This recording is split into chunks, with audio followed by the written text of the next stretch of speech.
السلام علیکم ناظرین، اس ایپیسوڈ کے شروعات میں ہم دیکھتے ہیں سوغوت میں رات کے وقت عثمان صاحب اپنے ساتھیوں کے ساتھ منصوبہ ترتیب دے رہے ہوتے ہیں۔ اورحان کہتا ہے، میرے حضور جو معلومات ہم نے حاصل کی ہیں ان کے مطابق بازنطینی فوجیوں لوگان کے نوکروں میں شامل ہونے کے لیے قبیلے کے قریب پہنچنے والے ہیں۔ تو عثمان صاحب کہتے ہیں، اب کافر خوب جانتے ہیں کہ بالا خاتون کے جانے کے بعد کئی لوگ باز نہیں آئیں گے، وہ اپنے دانتوں سے ان کے جسموں کو نوچنے کے لیے تیار ہیں، بتاؤ باقی کیا احوال ہیں۔ تو اورحان کہتا ہے، سوغوت سے رہائی پانے والے ہمارے جنگجو متحد ہو گئے ہیں، اب وہ ان جنگجو کے ساتھ شامل ہوں گے جو یوسف صاحب اپنے ساتھ لائے تھے، حضور وہ سب جنگ کے لیے تیار ہیں۔ اورحان کہتا ہے، سوغوت سے ہتھیار اکٹھے کرنے کے بعد اب ہمارے پاس گولہ بارود کی کمی نہیں ہے، اللہ کا شکر ہے۔ علاؤالدین کہتا ہے، اب اپنی ماں کا انتقام لینے کے لیے اور قبیلے کو دوبارہ حاصل کرنے کے لیے آپ کا حکم ہی کافی ہے بابا، ہم بالکل تیار ہیں۔ تو عثمان صاحب کہتے ہیں، ہمارے دلوں میں یہ جلتی ہوئی آتش ہمارے انتقام کے لیے کافی ہے، لیکن ہمارے سپاہی تعداد میں کم ہیں، وہ کافر جن کا ہم سامنا کرنے والے ہیں زیادہ مضبوط ہیں۔ یوسف کہتا ہے، میرے حضور میں بھی یہی کہنا چاہتا ہوں، کیا مضبوط ہونے کے لیے ہم تھوڑا وقت انتظار کر سکتے ہیں؟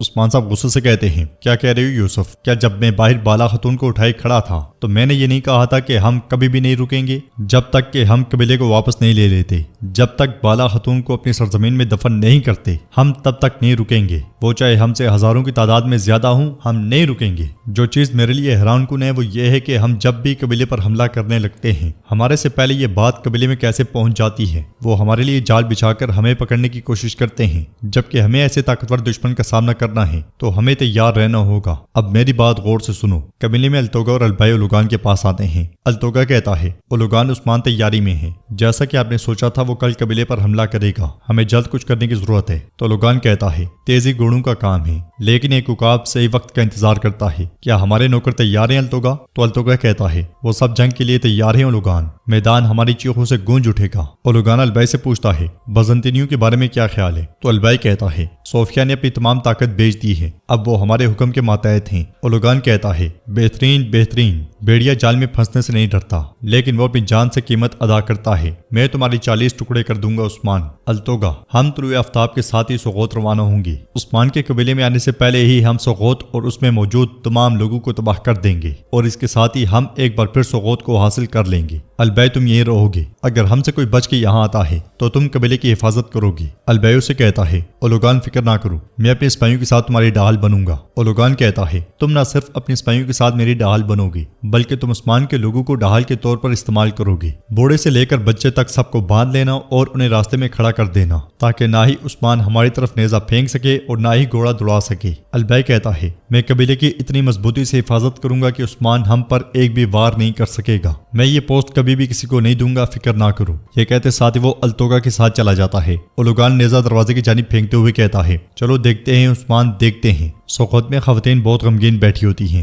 گونجا کہتی ہے، جو ہوا مجھے ابھی تک یقین نہیں آ رہا۔ حلیمہ وہاں پہ آ کر انہیں پانی پلاتی ہے۔ ہولوفیرا کہتی ہے، میرا کوئی نہیں تھا، وہ میری ماں بن گئی، انہوں نے ایک لمحے بھی میرے دل کو تکلیف نہیں پہنچنے دی، میں نے کبھی کسی میں وہ اچھائی نہیں دیکھی جو میں نے ان میں دیکھی، خدا ہم سب کو طاقت دے۔ اس لمحے اورحان اور علاؤالدین وہاں آتے ہیں۔ گونجا پوچھتی ہے، بابا کیسے ہیں؟ تو اورحان کہتا ہے، بابا ٹھیک ہیں، وہ ماں کی لاش کے پاس بیٹھے ہیں۔ اس کے ساتھ ہی وہ دونوں فاطمہ کے ساتھ بیٹھ جاتے ہیں اور اورحان اسے گلے لگا لیتا ہے۔ فاطمہ روتے ہوئے کہتی ہے، بھائی میری ماں کو بہت تکلیف ہوئی ہوگی۔ تو اورحان کہتا ہے، ہماری ماں شہید ہوئی ہیں، وہ رسول اللہ صلی اللہ علیہ وسلم کی ہمسایہ ہوں گی۔ علاؤالدین کہتا ہے، انشاءاللہ انشاءاللہ، کل جب ہم قبیلہ واپس لے لیں گے ہم اپنی ماں کو اپنی بہن کے پاس دفن کریں گے، کم از کم وہ قبر میں تو اپنی بیٹی حلیمہ کے ساتھ مل لیں گی۔ فاطمہ کہتی ہے، ماں ہمیشہ حلیمہ کی یادوں میں رہتی تھی، انہوں نے کئی دن ہماری بہن کو پانی اور کیچڑ میں تلاش کیا۔ علاؤالدین کہتا ہے، انہیں اس کے جانے کا بہت غم تھا لیکن وہ ہمیشہ ثابت قدم رہی۔ ان کی باتیں سنتے ہوئے حلیمہ پوچھتی ہے، آپ کی بہن حلیمہ کی موت کیسے ہوئی؟ علاؤالدین کہتا ہے، ہم اس وقت بہت چھوٹے تھے اور ہم وہاں موجود بھی نہیں تھے، لیکن مجھے یاد ہے کہ کیسے ماں رو رہی تھی،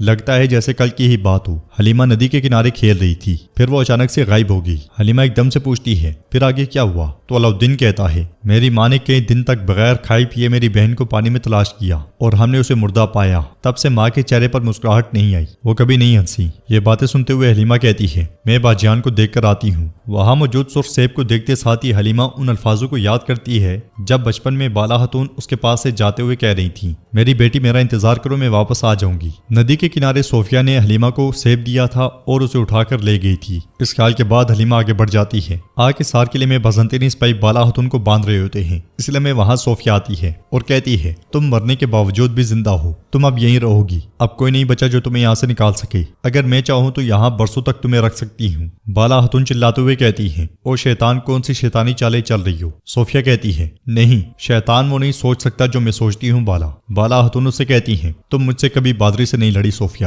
تم بزدل ہو۔ صوفیہ کہتی ہے اب کچھ بھی مجھے غصہ نہیں دلا سکتا بالا، میں برسوں سے اس لمحے کا انتظار کر رہی تھی، پہلے تم پھر عثمان، میں تم دونوں کو مار دوں گی۔ جواب میں بالا خاتون کہتی ہیں تم یہ کبھی بھی نہیں کر پاؤ گی صوفیہ، ہم نے تم جیسے بہت سے بزدل دیکھے ہیں اور اللہ کے فضل سے ان سب کو شکست دی ہے۔ صوفیہ ہنستے ہوئے کہتی ہے میں تمہیں سخت تکلیف دوں گی۔ بالا خاتون خود کو چھڑواتے ہوئے کہتی ہیں تم جو چاہو کرو صوفیہ، کیونکہ تم یہ تبھی کر سکتی ہو جب میرے ہاتھ بندھے ہوں۔ یہ سن کر صوفیہ کہتی ہے نہیں، میں تمہیں اس طرح تکلیف نہیں دوں گی، میں تمہارے پرانے زخموں کو تازہ کروں گی۔ بالا خاتون اس سے کہتی ہیں تم کیا بات کر رہی ہو؟ صوفیہ بالا خاتون کی جانب بڑھتے ہوئے کہتی ہے میں نے تمہیں بتایا تھا کہ میں تمہیں ایک راز بتاؤں گی، یاد ہے؟ یہ سنتے ساتھ ہی بالا خاتون اس لمحے کو یاد کرتی ہیں جب جنگل میں لڑتے ہوئے صوفیہ نے بالا خاتون سے یہی کہا تھا۔ اس خیال کے بعد بالا خاتون اس سے کہتی ہیں کیسا راز اور کیسا کھیل صوفیہ، میں تمہارے رازوں اور چالوں سے دھوکہ نہیں کھاؤں گی۔ صوفیہ کہتی ہے کیا تمہیں یقین ہے؟ کیا تم متجسس نہیں ہو کہ یہ راز کس کے بارے میں ہے؟ بالا خاتون کہتی ہیں میں متجسس نہیں ہوں۔ یہ سن کر صوفیہ کہتی ہے اگر حلیمہ نے یہ الفاظ سن لیے تو بہت اداس ہوگی، اس کی ماں اس سے متعلق کسی راز کے بارے میں متجسس نہیں ہے۔ یہ سن کر بالا خاتون غصے سے کہتی ہیں میری بیٹی کا نام اپنی زبان سے مت لو سانپ۔ صوفیہ مزید کہتی ہے وہ راز چھوٹی حلیمہ ہے۔ یہ کہتے ساتھ ہی صوفیہ پلٹ جاتی ہے اور بالا خاتون چلاتے ہوئے کہتی ہیں کیا کہہ رہی ہو صوفیہ،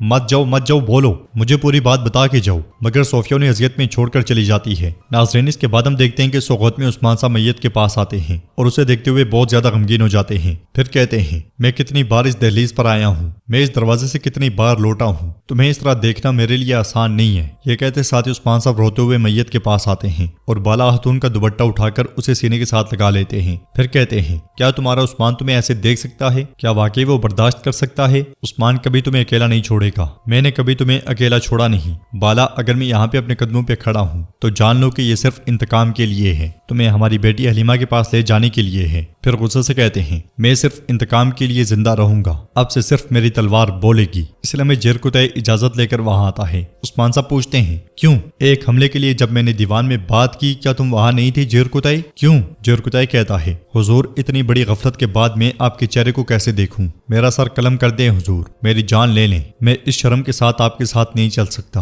میں اس شرم کے ساتھ سانس بھی نہیں لے سکتا۔ میں نے پہلے آپ کے حکم کو روندا، اس کے بعد آپ کی امانت کی حفاظت نہیں کر سکا، بالا خاتون کو نہیں بچا سکا، میں اس درد کو جانتا ہوں حضور۔ یہ کہتے ساتھ وہ عثمان صاحب کے پاؤں میں بیٹھ جاتا ہے اور کہتا ہے میری جھکی ہوئی گردن کو دیکھ کر میرا فیصلہ مت کریں۔ عثمان صاحب کہتے ہیں کھڑے ہو جاؤ، اپنے قدموں پہ کھڑے ہو جاؤ جیرکتائی۔ یہ سنتے ساتھ ہی جیرکتائی کھڑا ہو جاتا ہے اور عثمان صاحب کہتے ہیں آئندہ مت جھکنا، پھر کبھی گھٹنے مت ٹیکنا، میں نے ایک لمحے کے لیے بھی تم پر شک نہیں کیا، بالا کی جہاں تک حفاظت کی بات ہے تم نے اس کے لیے ہر ممکن کوشش کی، میں جانتا ہوں، کبھی بھی دوبارہ گھٹنے مت ٹیکنا۔ اب تم اپنی طاقت جمع کرو گے، بہت زیادہ طاقت، تم اتنے مضبوط ہو جاؤ گے کہ جس نے بھی ہم پر یہ ظلم کیا ہے اس سے ہم حساب لیں گے۔ جیرکتائی روتے ہوئے عثمان صاحب کے گلے لگ جاتا ہے اور پھر سینے پہ ہاتھ رکھتے ہوئے کہتا ہے میرے حضور جو آپ کا حکم، آپ سے تعزیت۔ یہ کہتے ساتھ ہی جیرکتائی چلا جاتا ہے۔ تو ناظرین اس کے ساتھ ہی ایپیسوڈ بھی اختتام پذیر ہوتی ہے۔ اگر آپ کو ویڈیو پسند آئی تو ویڈیو کو لائک کر دیں، چینل کو سبسکرائب نہیں کیا ہوا تو سبسکرائب کرنے کے ساتھ ساتھ گھنٹی والے آئیکن کو دبانا مت بھولیں۔ انشاءاللہ ملتے ہیں نیکسٹ ویڈیو میں، تب تک کے لیے رکھیں اپنے اور اپنوں کا بہت زیادہ خیال۔